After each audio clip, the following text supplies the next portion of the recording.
The New England Patriots are finally being shown some respect.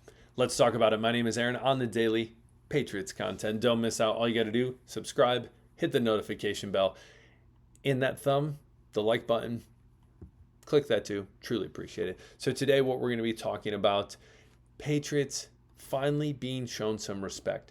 I think last year a lot of people still hesitant going into this year, even though there's been significant changes both on offense, on defense, and the coaching staff. People are still like, oh, I'm not sure. I don't know if I want to be the one to say this. Again, I've came out and said, listen, Washington Commies, that's going to be the Patriots this year. Other people have said that as well, as Colin Cowherd. He probably heard that from here. That is my guess. Probably most likely right. Am I right? Yeah, he probably did. He probably stole that from me. But anyways, the Patriots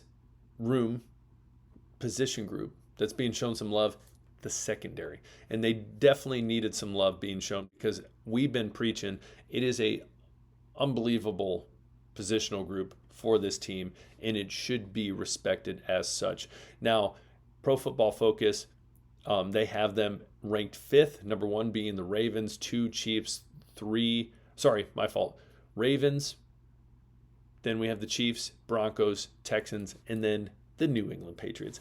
And that should make sense. You have, again, a second team All-Pro, your number one cornerback.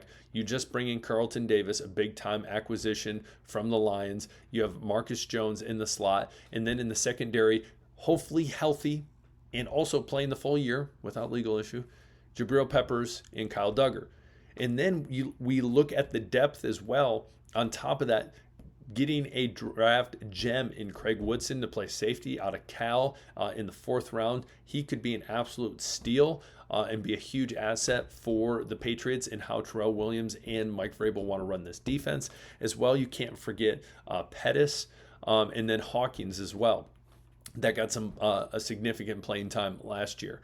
And so this secondary, ton of potential, and especially the aggressive style of defense that Williams and Vrabel are going to want to play with a lot of man coverage, throwing a lot of stunts, getting those guys in the trenches, in the backfield, linebackers in the backfield, causing havoc. Expect,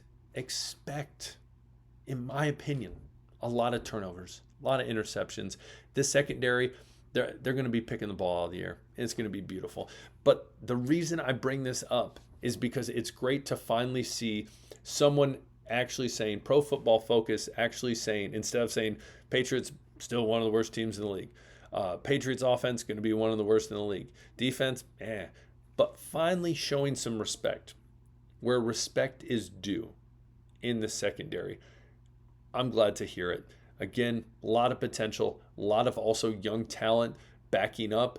I think this group is going to, I'm not going to say surprise because obviously this isn't surprising a lot of people, but I think this positional group is going to be incredibly good for this Patriots team.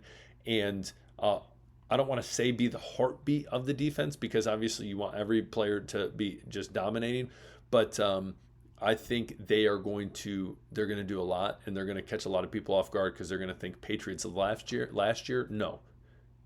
2025 Patriots, this secondary, this defense, this team means business. So the respect, love to see it. What do you think? Comment below. Do you think they're ranked maybe too high, too low? What are your thoughts on the secondary? Are you excited about them? A lot of potential that you see. What are your thoughts? Comment below. Second, this is an interesting story, but I wanted to talk about it, wanted to touch on it. Not a huge fan of how this was kind of thrown on here, but we remember Okorafor from last year ended up leaving the team. It was just kind of weird. He was brought on starting as a tackle. It was just really awkward and weird, and a lot of questions weren't answered. But he ends up leaving the team. Now he was picked up by the Jets on a 1-year contract. Fresh start, all these different things. But this article suggests that he is going to sabotage the Jets from the inside. Again, I don't know what's going on with him. I don't know that whole story, but I'm not going to wish ill will nor say that this guy is going to be this massive headache problem. I hope the best for him. I think anyone should. I don't know what he was dealing with. I'm not in his shoes.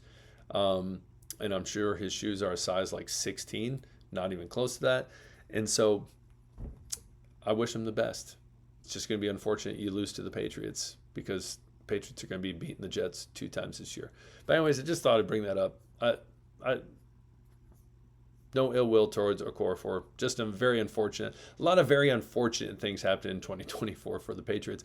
But what was the bright side was we saw people like Drake May, Christian Gonzalez, second team All-Pro. Keishawn Boutte came out and flashed potential as well. And then Gerard Mayo got fired and Mike Vrabel stepped in and a lot of things changed. So really, really good. Last but not least, want to show this as well, just because I thought it was funny and people put it out. But a lot of different reporters continuously ranking offseason moves by each team.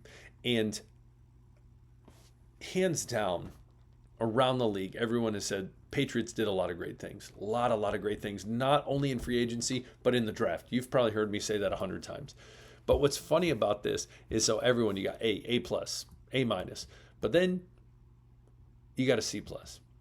And what's interesting is, hey, the Patriots overpaid a lot of players, a lot of question marks around there.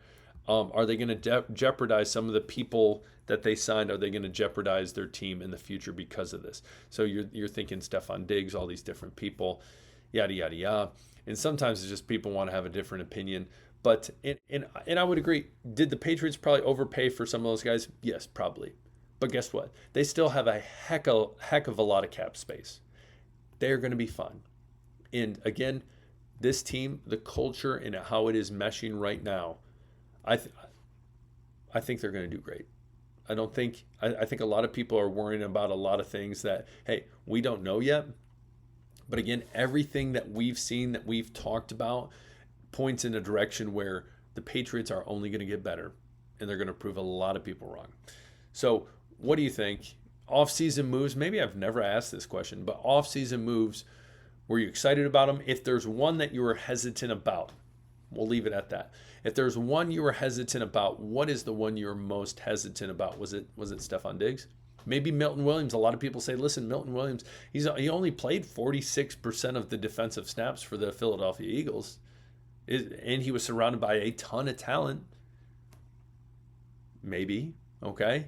What about Robert Spillane or Carlton Davis? He's never played a full season. There's a handful of them. Morgan Moses, man's 34 years old and he's starting at right tackle. What is there something that you're hesitant about? I'll tell you what, I'm not. I just want to see him go play. Feel confident in this coaching staff and what they do. But comment below. Tell me what you think. You guys rock. Glad they're showing the Patriots some love, even if it's just one positional group. We'll take it. We'll take the respect. Respect where it's deserved. Anyways, we'll talk later. My name's Aaron. Hit that subscribe button if you haven't on the way out. Peace.